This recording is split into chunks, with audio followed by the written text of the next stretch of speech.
Fala galera das interwebs, @Valdirzeira aqui novamente para mais um vídeo do canal do Ido Talks. E dessa vez, notas sobre Spawn, de Todd McFarlane. Bom, vamos lá, um pouco de contexto para vocês. Eu adquiri há algum tempo já, não é tão recentemente assim, Spawn Origins, o encadernado, volume 1 da Panini. Adquiri isto aqui. Não é aconselhável para menores de 16 anos. Pô, agora que eu vi a cola aqui já tá desgastando. Porra, Panini, vai se fuder, cara. Reúne as edições de Spawn 1 ao 7, o original. E assim, as crianças dos anos 90 que me perdoem, os adolescentes dos anos 90 que me perdoem, mas eu achei fraco. Não curti, não. Quer dizer, não é que eu não curti, mas assim, não achei tão foda quanto a galera tava falando que seria. Mas vou dar minhas razões aqui. Primeiro, eu não peguei a hype dos anos 90. Desculpa. Eu nasci em 96. Então eu já nasci na segunda metade dos anos 90. E quando eu era criança, eu já era anos 2000. Quando eu aprendi a ler, mais ou menos ali, já era anos 2000. Então, ou seja, quando eu comecei a ler quadrinhos e tal, a hype dos anos 90 ali já tinha passado já. E segundo, que eu discordo completamente da visão do Todd McFarlane sobre quadrinhos. Mas vamos por partes. Bom, pra quem não entendeu bolhufas que eu tô falando, não sabe a história da Image Comics, eu fiz uma série em podcast aí, em 3 partes sobre a história das histórias em quadrinho, principalmente estadunidenses, né, óbvio. Tem no Spotify, tem no site lá, enfim, procurem saber. E o último episódio é justamente sobre os anos 90, né, sobre o período que a Marvel quase faliu e levou à criação da Image e da bolha especulativa dos quadrinhos, que estourou e deixou muita gente bem fudida da cara, como toda boa bolha especulativa, né? Resumindo essa história longa, né? O Todd McFarlane, o Jim Lee, o Rob Liefeld e outros caras que eram muito bons na época e ficaram muito famosos desenhando quadrinhos, pelo menos tão famosos quanto você consegue ficar desenhando quadrinhos na Marvel nos anos 90, né? Só que eles achavam que as vendas do quadrinho ficaram tão boas quando eles entraram e quando eles começaram a trabalhar, que eles acharam que estavam carregando a Marvel nas costas e que eles não estavam sendo pagos o suficiente em relação ao sucesso que eles faziam na época. Como toda boa empresa capitalista, né? A maior parte ficava pra Marvel e, tipo, os royalties, pouca coisa era paga pros artistas de fato, né? Sem contar os contratos bem miseráveis que eram feitos, assim. Tipo, hoje em dia ainda é foda, mas naquela época era mais foda ainda. Tanto que, um parênteses aqui, é por isso que o Alan Moore é tratado até hoje com a indústria de quadrinhos, principalmente estadunidense. Fecha o parênteses. E aí, o que eles fizeram? Puto da cara, esses caras pediram demissão da Marvel, meteram o louco, falaram, ó, foda-se, não trabalhamos mais pra vocês. E eles saíram e decidiram criar uma editora própria. Surge, então, a Image Comics, com uma proposta bem bacana até. A proposta da Image era, a editora ficaria com uma pequena parte do valor das vendas dos quadrinhos mesmo, apenas pra cobrir gastos com distribuição, né, com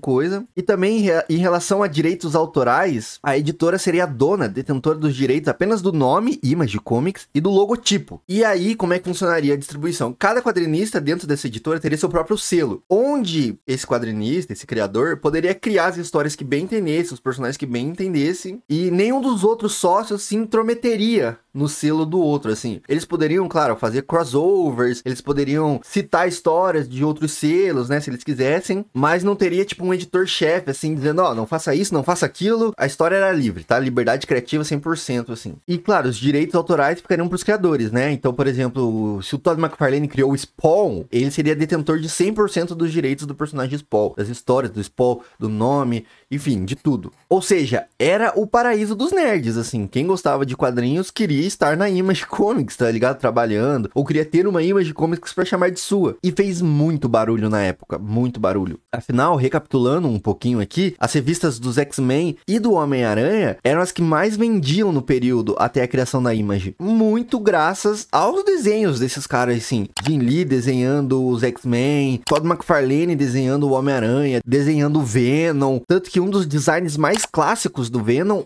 é o design do Todd McFarlane, cara. Então, quando esses caras super talentosos, assim, eles saem da Marvel e decidem criar uma coisa autoral própria, isso teve um impacto, reverberou muito grande no nicho de quadrinhos, assim. Tanto que Spawn, o Soldado do Inferno, vendeu 1,7 milhões de cópias em sua primeira edição. Ou seja, um puta case de sucesso, meu. Mas aí que tá, de novo, como eu falei, Spawn número 1 saiu em 1992. Eu nem era nascido nessa época. Quando eu nasci, no dia 6 de fevereiro de 1996, a revista já estava na edição 42. Já tinham se passado 4 anos. E quando eu era criança, de fato, e comecei a ler quadrinhos, foi nos anos 2000, mais ou menos, na primeira metade dos anos 2000. E assim, a hype do Spawn, da Image Comics, inovadora e tal, já tinha ido embora. E quando eu comecei a ler quadrinhos pra valer mesmo, que eu virei um quadrineiro, né, que eu comecei a acompanhar arcos, entender histórias e tudo mais, a Image já tinha se reestruturado e virado outra coisa, cara, saca? Já era a Image do The Walking Dead, a Image do Dead Class, de Saga, de Paper Girls e outras coisas. Já era muito mais próxima do que a Vertigo tava fazendo e já, tipo assim,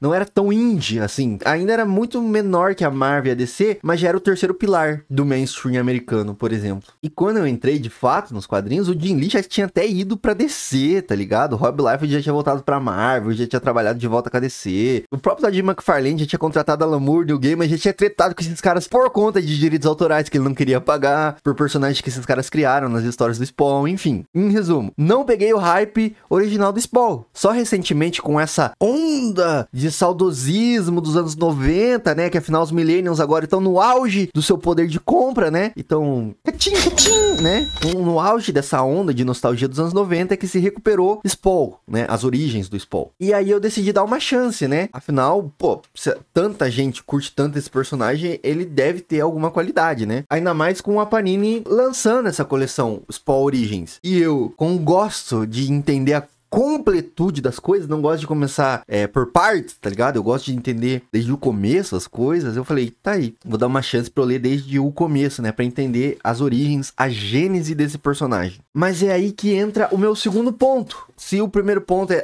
talvez eu não goste por causa que eu não peguei a hype, mas se eu der uma chance, talvez valha a pena e tal. Só que aí entra o segundo ponto, cara, que é... Eu discordo totalmente da visão do Todd McFarlane dos quadrinhos. Não só de conteúdo, assim, que eu acho que ele, como toda a galera ali dos anos 90, da Image e no modo geral dos quadrinhos, não entenderam os anos 80. Eu acho que eles não entenderam os anos 80 e ficaram no raso, enquanto os autores dos anos 80 estavam propondo algo mais profundo, e essa galera ficou no superficial. Quadrinho adulto, violência, sexo, palavrão. É só isso mesmo, cara. Só isso mesmo. Tipo, parece um adolescente rebelde falando, olha como eu sou maduro, olha como eu sou adulto, pau no cu de todo mundo. Tipo, não, mano, você só aprendeu a falar palavrão. Beleza, talvez você tenha lido Nietzsche aí, você acha que entende a verdade do mundo, mas calma lá, né, meu patrão. Há tanta coisa para se ver. Mas beleza, todo mundo já teve essa fase, né? Adolescente rebelde. Vá lá. Só que eu não concordo em outro ponto que o Todd McFarlane acha. Eu acho que isso é mais grave, talvez, tá? Do que, tipo, ele construi histórias adultas e sombrias e realistas. Quando ele diz que a arte é mais importante que o roteiro no quadrinho. Nas palavras do próprio... Here's my complete and utter bias, and I'm going to my grave with this answer. I can sell a book that is drawn by Michelangelo and written by my dog. I can sell that book. But what I can't do is sell a book that is written by William Shakespeare and drawn by my mom. Bom, vamos lá. É claro que a arte é importante. Afinal, histórias em quadrinhos são narrativas gráficas, né? Usando aí a definição clássica do Will Eisner, né? Então, a arte, a parte gráfica, importa e importa pra caralho. Só que assim, o que é uma arte bonita, tá ligado? A arte não precisa ser aquela verossímil, que parece uma fotografia cheia de detalhes realistas e tal. Mas pra mim, a arte numa HQ tem que ter duas coisas principais. Ser bonita e 2, fazer sentido com a proposta da história. Porque afinal, pensa comigo, não adianta nada ou não faz sentido uma pintura renascentista, super rebuscada, verossímil num cartoon, em que a proposta é não ser realista, é ser cômico, é desafiar as leis da física. Agora, também não adianta uma arte feita por mim, tá ligado? Em qualquer história em quadrinho, que vai ficar feia, mas tipo, numa história tipo de personagem de palitinho, numa história super elaborada, né? Afinal, vai ficar destoante, assim, tipo, a arte vai te chamar atenção e vai causar um estranhamento, porque ela não combina com a proposta narrativa do roteiro. Ou seja, equilíbrio. Equilíbrio é tudo. Então, tipo, claro, a arte tem que ser bonita, eu tenho que gostar de ver essa arte, Mas ela tem que casar com a proposta do roteiro, né? Porra, pega a Turma da Mônica, a trilogia Laços aí. Cara, não é nem um pouco verossímil, é cartunesca, mas é lindo! E casa certinho com a proposta do roteiro, é emocionante, é bonita, é tocante, é comovente. Ah, meu Deus, que coisa linda! Tipo, tá ligado? Sabe, pega agora Batman do Frank Miller, assim, é parrudo, não tem nada verossímil, o cara é um armário, mas é muito tesão, combina com a história. Agora, onde que eu acho que ele erra mais, assim, é em dar mais peso pra arte do que ao roteiro. Então, você tá dizendo que o roteiro é mais importante que a arte? Bom, como roteirista, eu acho que sim. Zoas, brincadeira. Mas pra mim é sim e não. Porque uma arte bonita é legal, de fato, assim. Tipo, uma arte feia que atrapalha, uma arte ruim. Não é nem feia, né? Uma arte ruim. Te distrai, sabe? Não te prende na história, te afasta. Agora, uma arte boa ajuda a compor muito bem a história em quadrinho, né? Com certeza. Mas uma arte bonita, ela é até legal. Só que se o roteiro for ruim, for fraco, for chato, não adianta nada. Você vai ler as primeiras páginas e vai largar, vai desistir. Agora, a arte pode até ser meia boca, te causar um estranhamento. Falar, ih, cara, esse cara sabe desenhar mesmo? Se o roteiro for muito bom, com certeza, você vai ignorar essa questão artística. Não ignorar por completo, mas você vai relevar um pouco dessa questão artística e vai mergulhar na história, porque o roteiro tá te prendendo. Ou pelo menos é pra mim isso, tipo, é a minha opinião. Não sei se todo mundo deveria concordar com isso, se todo mundo de fato concorda. Talvez funcione diferente pra você, mas pra mim é assim, né? Agora, aplicada a essa edição específica, que tá de ponta cabeça, agora sim, eu acho que a arte é sim muito foda, cara. Porra, vá se fuder. O Todd McFarlane desenha monstros e demônios muito bem. E a capa esvoaçante, meu Deus, que tesão. Os cenários, o visual dos personagens, tipo assim, esteticamente é a nata dos anos 90 pra mim, cara. As capas também são muito boas. Referências às artes clássicas, né? Aos grandes nomes dos quadrinhos. Pô, sensacional. E não só isso, assim. Quem entende de verdade de quadrinhos, fala que ele bebeu muito dos animes dessa época, assim, né? Ou dos mangás, né? Na verdade. Tanto na hora de desenhar, quanto na hora de compor os quadros, a narrativa gráfica, a estrutura das páginas. E, de fato, a forma como ele compõe as suas páginas, os seus quadros, como ele quebra as convenções, né? Narrativas dos quadrinhos, assim, tipo, os quadrinhos quase nunca são quadrados ou retangulares normais, assim, né? Massa pra caralho. Bota fé que tudo isso foi bem disruptivo para a época, assim. Enfim, falando como artista, como desenhista, o Todd McFarlane, ó, sensacional. Tipo, não tem o que falar, de fato. Agora, como roteirista, ele é muito fraco, velho. Muito ruim. A história não avança, velho. Tipo, parece que ele não sabe onde que ele quer chegar com a história, sabe? Pô, fica dando volta. O Spawn parece um chorão, cara, durante todo esse arco, assim, durante toda essa revista, que ele fica só,